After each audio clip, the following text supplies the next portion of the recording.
Good day. I'm Jim Wright with the Longhorn Historical Society, and today's episode is about the Trail of Tears. But why am I at a cemetery in Sugar Hill, Georgia, to talk about the Trail of Tears? That is a great question. I'm at the Kyle Benson Family Cemetery near Sycamore Elementary. This small family cemetery connects directly to the Trail of Tears. Behind me lies Thomas Kyle Sr., and in 1838, he was a member of the Gwinnett County Militia. Remember, the militia is kind of like a part-time soldier, a citizen soldier, not a professional soldier. Well, he had the horrible job to do. He was to take the Cherokee and escort them from Georgia, North Carolina, and Tennessee to Oklahoma. So, once again, recently, this is how we can find connections between our local community and Georgia history. The Trail of Tears was the forceful removal of the Cherokee, which began in 1838 and continued into 1839. This was the culmination of a decade's worth of conflict between the Cherokee and the U.S. government. So, come with me as we are on location. We are going to spend some of our time here in Georgia. We're going to spend some of our time in North Carolina. So here we go. For this installment of Georgia on Location, I'm actually in North Carolina. I am at the Nantahala River at the Nantahala Outdoor Center. And here we're going to talk about the Trail of Tears. Now, the Trail of Tears had many different origin points. One of those traveling points would have been here at the Nantahala Outdoor Center. The bridge that you can kind of see is called the Founders Bridge. This is actually the spot of the Appalachian Trail. So if you walk across this bridge, you would go across the Appalachian Trail. That way would take us eventually to Georgia, and then the other way would eventually take us to Maine. Okay? So this is one of the Trail of Tears spots. The Trail of Tears was a horrific episode in the United States history where the Cherokee were rounded up and taken from their homes and transported to Oklahoma.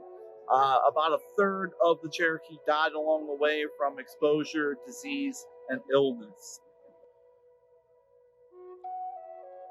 Hey, I'm here in Cherokee, North Carolina. This is the home of the Cherokee Indian Reservation.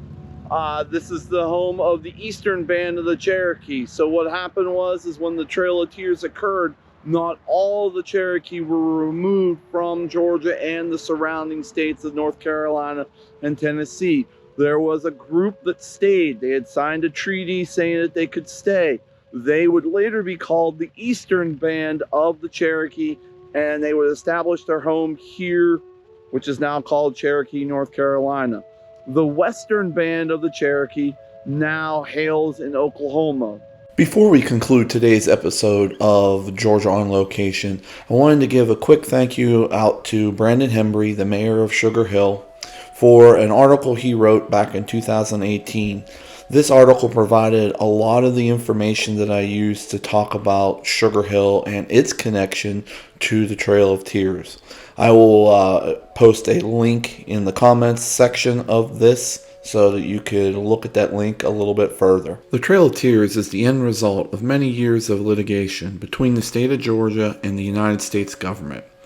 In 1838, after a series of court cases, petitions, and treaties, President Martin Van Buren, who came after Andrew Jackson, ordered the U.S. Army to forcefully remove the Cherokee from Georgia. Cherokee who lived on private land, not tribal land, were not forcefully removed. Led by General Winfield Scott, the Army rounded up as many Cherokee as they could locate and housed them in temporary stockades or camps. Once they were satisfied that they had found as many Cherokee as they could, the Army began the forced march to Oklahoma. This march was called the Trail of Tears due to the fact that the undersupplied Cherokee lost over 4,000 people to disease and exposure. In North Carolina, 400 Cherokee were able to escape removal. These would be called the Eastern Band of the Cherokee through treaties and negotiations. The Western Band would be the band that is located in Oklahoma. The Cherokee Nation is now the largest tribe in the United States. This concludes our talk of how the Native Americans in Georgia were removed, starting with the gold rushes and continuing through Worcester versus Georgia, and now ending with the Trail of Tears. See y'all later. Have a wonderful day.